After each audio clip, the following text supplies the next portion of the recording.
کر کے سنیے گا کہ بعثت نبوی سے قبل، آقا صلی اللہ علیہ وسلم کی نبوت سے قبل سماج کتنا کرپشن کا شکار تھا، فساد اور بگاڑ کے گڈھے میں گرا ہوا تھا۔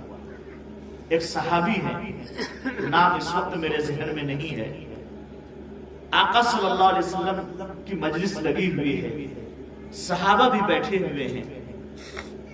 ایک صحابی اپنے زمانے جاہلیت کا واقعہ بیان کر رہے ہیں کہ آقا صلی اللہ علیہ وسلم، میں سفر پہ جا رہا تھا، میری بیوی حمل سے تھی، میں نے اپنی بیوی کو وصیت کیا اور تاکید کر دی کہ سنو، اگر بیٹی پیدا ہو تو اسے زندہ دفن کر دینا، اور اگر لڑکا پیدا ہو تو یہ نام رکھ دینا۔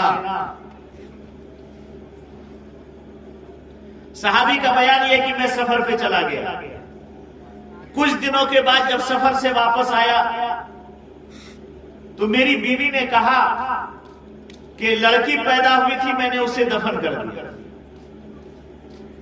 لیکن سچی بات یہ تھی کہ بیوی نے دفن نہیں کیا تھا بیٹی کو۔ جو ماں جنتی ہے اور پیدائش کے وقت جو اس کو تکلیف اور درد ہوتا ہے، وہی اس بات کو محسوس کر سکتی ہے کہ ایک بیٹے یا ایک بیٹی کو وہ کیسے اپنے سے جدا کرتا ہے۔ باپ نہیں تھا گھر پہ، ماں نے اپنی اس بیٹی کو جنم دیا اور اپنی بہن کے حوالے کر دیا۔ اس صحابی کا بیان یہ ہے کہ بچی بڑی ہو گئی، کھیلنے کودنے والی ہو گئی، بولنے والی ہو گئی، وہ کھیلتے کھیلتے ہمارے آنگن میں آ جاتی تھی۔ میں نے بیوی سے پوچھا کون ہے، کہا کہ آپ کی سالی کی بیٹی، یعنی میری بہن کی بیٹی۔ میں مطمئن ہو گیا کہ میری بیوی نے اچھا کام کیا کہ لڑکی پیدا ہوئی، زندہ دفن کر دیا، چلو سماج کے کو منہ دکھانے کے لائق ہم رہ گئے۔ لیکن اچانک ایک دن کا واقعہ ہے جب میری بیوی کو یقین ہو گیا کہ اس بچی سے مجھے محبت ہو گئی ہے اور اس بچی کے بغیر میں نہیں رہ پا رہا ہوں، تو میری بیوی نے یہ سمجھا کہ اب حقیقت کا اظہار کر دے تو شاید خطرہ ٹل جائے۔ اسی لیے ایک روز میری بیوی نے کہا کہ میرے سرتاج ایک بات کہوں۔ کہا کہ بولو کیا بات ہے؟ کہا وہ جو بچی آتی ہے جانتے ہیں کون ہے؟ کہا کہ تم نے بتلائی ہے کہ وہ تمہاری بہن کی بیٹی ہے، یعنی میری سالی کی بیٹی ہے۔ کہا نہیں میرے سرتاج، وہ دراصل اپنی بیٹی ہے، میں نے آپ کے ڈر سے اس کو بہن کے حوالے میں نہیں کر دیا۔ اس صحابی کا بیان یہ ہے کہ جب میں نے اپنی بیوی کی زبان سے یہ سنا کہ یہ میری بیٹی ہے تو میرے چہرے کا رنگ بدل گیا، میرے اوپر غصے کے آثار آئے۔ میں نے اپنی اس بیٹی کو پکڑا، پھاوڑا لیا خدا اور جنگل کا راستہ، ایک جگہ پہنچ کر کے میں نے بیٹی کا ہاتھ چھوڑ دیا، میں نے گڈھا کھودنا شروع کیا، مٹی اڑ کر میرے کپڑے پر پڑ رہی تھی، تو میری وہ بیٹی اپنی چھوٹی چھوٹی انگلی سے اس کو جھاڑ بھی رہی تھی اور پوچھ رہی تھی کہ ابا جان آپ کیا کر رہے ہیں، یہ گڈھا کیوں کھود رہے ہیں؟ اس بچی کو پتا نہیں تھا کہ ابھی اس کے ساتھ کیا ہوگا۔ اس صحابی کا بیان یہ ہے کہ بچی پیاری پیاری سی باتیں کرتی رہی اور میں گڈھا کھودتا رہا۔ جب میں نے اتنا گڈھا کھود لیا جس میں اس بچی کو دفن کر سکوں، میں نے پھاوڑا رکھا، بچی کے دونوں ہاتھ پکڑے، میں نے گڈھے میں اس کو گرا دیا، میں نے مٹی ڈالنا شروع کیا، تو میری بیٹی وہاں اچھل کود کرنے لگی، یہ سمجھنے لگی کہ میرے باپ مجھ سے ہنسی مذاق کر رہے ہیں کہ ابا آپ یہ کیا کر رہے ہیں، میرے اوپر مٹی کیوں ڈال رہے ہیں۔ جب تک وہ اچھل کود میں رہی، مٹی نیچے دبتی رہی، زیادہ مٹی پڑی تو پاؤں جکڑا چلا گیا، پھر کمر تک مٹی آئی، کمر سے جب مٹی اوپر بڑھی تو بیٹی کو اب یہ احساس ہو چلا کہ شاید میرا باپ مجھ کو زندہ دفن کر دینا چاہ رہا۔ اب بیٹی رونے لگی، باپ سے فریاد کرنے لگی، کہ ابا جان کیا آپ مجھے مارنا چاہتے ہیں؟ آپ مجھے دفن کرنا چاہتے ہیں؟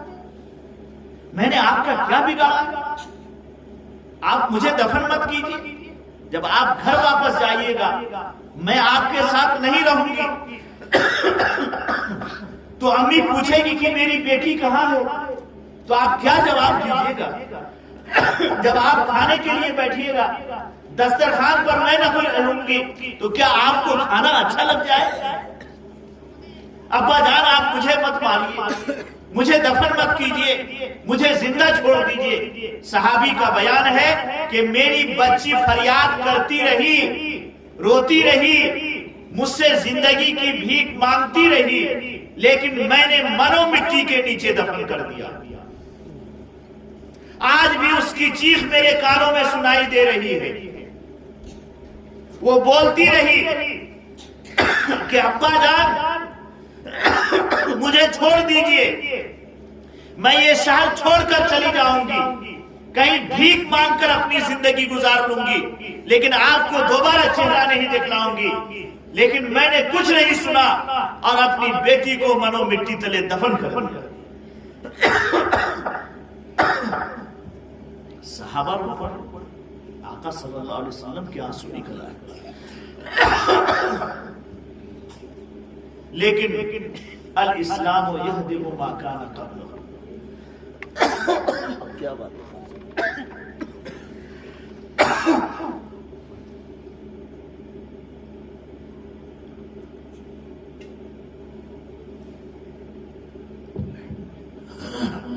الاسلام یہدم ما کان قبلہ۔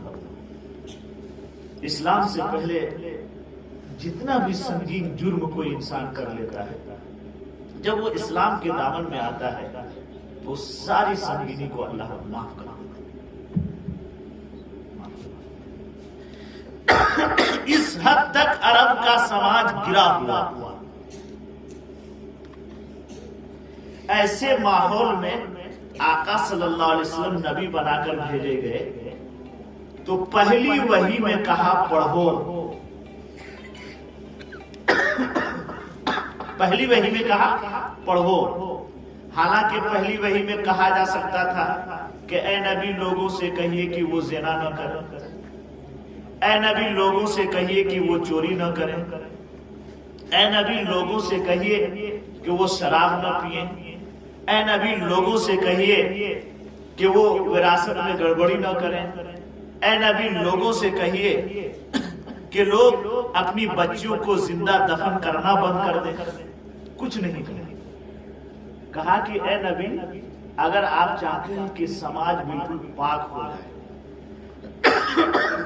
سماج بالکل سدھر جائے، تو اس کے لیے سب سے بہترین نسخہ ہے کہ پڑھیے اور پڑھائیے، پڑھیے اور پڑھائیے۔ اقرا پڑھیے، سماج جب پڑھ لے گا، سماج میں جب تعلیم آ جائے گی تو ساری برائیاں دھیرے دھیرے ختم ہو جائیں گی۔ چونکہ تعلیم اور علم ایک نور ہے، اور نور جہاں رہے گا وہاں اندھیرا نہیں آ سکتا ہے۔ جہالت، برائی اور طرح طرح کے کرپشن، یہ سب جہالت ہیں، یہ سب تاریکی ہیں، اور علم ایک نور ہے۔ جب نور وہاں پہنچے گا تو جہالت چھٹ جائے گی، تاریکی چھٹ جائے گی۔ یہ بلب ہے، سارے بلب کو بند کر دیجئے، یہ لائٹ کو بند کر دیجئے، اندھیرا خود بخود آ جائے گا۔ ان لائٹوں کو جلا دیجئے، اندھیرا خود بخود ختم ہو جائے گا۔ جس سماج میں علم آئے گا وہاں سے ساری برائیاں دھیرے دھیرے دھیرے ختم ہو جائیں گی۔ ابھی مولانا محمود صاحب نے آپ کے اس سماج کا سروے بتایا، آپ کے اس سماج کا سروے بتایا، کیا ہو گیا ہمارے مسلم سماج کو؟ آج سے 1 سال پہلے یا چند دنوں پہلے آپ نے ایک بڑا اجلاس کروایا تھا، اس میں بھی میری حاضری ہوئی تھی۔ اجلاس کا مقصد یہ تھا کہ ایک ادارے کا قیام ہوگا اور یہاں کے بچے پڑھیں گے، یہاں کی بچیاں پڑھیں گی، لیکن آج جو رپورٹ دی گئی مولانا محمد صاحب نے دی ہے وہ اس بات کی علامت ہے کہ آپ نے جوش اور جذبے کے ساتھ بڑا پروگرام کر لیا، علماء کو بلا لیا، تقریریں کروا لی، لیکن اس کا نتیجہ کچھ بھی آپ نے نہیں نکالا۔ آپ کہاں جا رہے ہیں؟ آپ ابھی اٹھ کر کے جائیے، اب تو ٹائم زیادہ ہو گیا، لوگ سو گئے ہوں گے۔ آپ گزرتے ہیں اس ہو کر کے ڈگروا سے آتے ہوئے، درمیان میں غیر مسلم آبادیاں پڑتی ہیں، آپ سروے کر کے دیکھیے، کبھی گاڑی کو آہستہ کیجیے، کبھی کسی دکان پر کھڑے ہو جائیے، آپ کو مغرب کے بعد اس سماج کا کوئی بچہ دکان پر نظر نہیں آئے گا، دروازے پر کھیلتا ہوا نظر نہیں آئے گا، موبائل دیکھتا ہوا نظر نہیں آئے گا۔ اگر لائٹ چلی گئی ہے تو موم بتی کا انتظام کر رکھا ہے، ایمرجنسی کا انتظام کر رکھا ہے، باپ اور ماں اپنی نگرانی میں بچے کو پڑھوا رہا ہے۔ گرچہ ماں باپ جاہل ہے لیکن وہ یہ کوشش کر رہا ہے کہ میری یہ اولاد جاہل نہ رہے۔ کیا آپ نے وعدہ نہیں کیا تھا پچھلے جلسے میں کہ ہمارا سماج بھی پڑھے گا، ہمارے بچے بھی پڑھیں گے؟ آخر آپ نے یہ قدم اٹھایا کیوں نہیں؟ کیوں نہیں اٹھایا؟ میں جس وقت آیا، میں گاڑی ادھر لگا رہا تھا، میں گاڑی سے اتر کر کے آ رہا تھا، 4-5 نوجوان یہاں کرسی لگائے ہوئے موبائل دیکھ رہے تھے۔ اب اندازہ کیجئے اس سماج میں گراوٹ۔ ارے نہیں تو کچھ بھی، داڑھی تو میرے چہرے پر ہے، میرے سر پہ ٹوپی ہے، کرتا پاجامہ ٹوپی دیکھنے کے بعد یہ تو تصور آتا ہے کہ یہ کوئی مولوی صاحب ہوں گے، کوئی حافظ جی ہوں گے۔ ان نوجوانوں کی بدخلقی دیکھیے کہ اس میں سے ایک نے بھی سلام تک نہیں کیا، اسی جگہ بیٹھے۔ میں نے سلام کیا اس کو، وہ موبائل میں اتنے منہمک تھے، اس کو یہ تک احساس نہیں کہ گزرنے والا کون گزر رہا، بڑا گزر رہا ہے یا چھوٹا گزر رہا۔ اگر سماج کی یہی حالت رہی، یہی سماج کے بچے کل جب آپ بوڑھے ہوں گے تو آپ کو دھکے دے کر کے گھر سے نکالیں گے، اور اس وقت آپ جو ہے سرپنچ صاحب اور مکھیا صاحب کے پاس جائیں گے تو اس کا مداوا نہیں ہو سکے۔ گویا کہ آپ اپنے ہاتھ سے اپنے نوجوان کو قتل کر رہے ہیں۔ ان کو تعلیم کے جگہ پر لگانا چاہیے تو آپ نے اینڈرائڈ موبائل خرید کر کے دے دیا۔ آپ کا نوجوان بیٹھ کر کے بلو فلم دیکھ رہا ہے موبائل کے ذریعے سے۔ آپ سنیما ہال جانے کی ضرورت نہیں ہے۔ یہ کس نے کیا ہے؟ یہ آپ نے کیا ہے۔ کل یہی بچے جب آپ کے سر پر جوتا لگائیں گے تو آپ کہیں گے کہ میرا بیٹا بدماش ہو گیا، میرا بیٹا بگڑ گیا۔ آپ کو کس نے کہا ان کو موبائل دینے کے لیے؟ ان کے ہاتھ میں کتاب دھرانا چاہیے تھا، کاپیاں ہونی چاہیے تھی، قلم ہونے چاہیے تھے۔ جس نبی نے سماج کو سدھارنے کے لیے، سماج کو آئیڈیل اور نمونہ بنانے کے لیے یہ ایک نسخہ دیا کہ تم پڑھو اور سماج کو پڑھاؤ، تبھی جا کر کے وہ سماج ترقی کر سکتا ہے، کیا آپ نے اپنی اولاد کی ترقی کے لیے موبائل کو آئیڈیل بنا دیا؟ یہ نوجوان جن کے قدم ترقی کی راہ پر ہونی چاہیے، علم کے میدان میں دوڑنا چاہیے، آج یہ نوجوان موبائل سے کھیل رہا ہے، گندی تصویریں دیکھ رہا ہے، اپنی نگاہوں کو سیک رہا ہے۔ اس کے جواب دہ ہم اور آپ بھی ہوں گے۔ یہ جتنے نوجوان بیٹھے ہیں، سن لو، کان کھول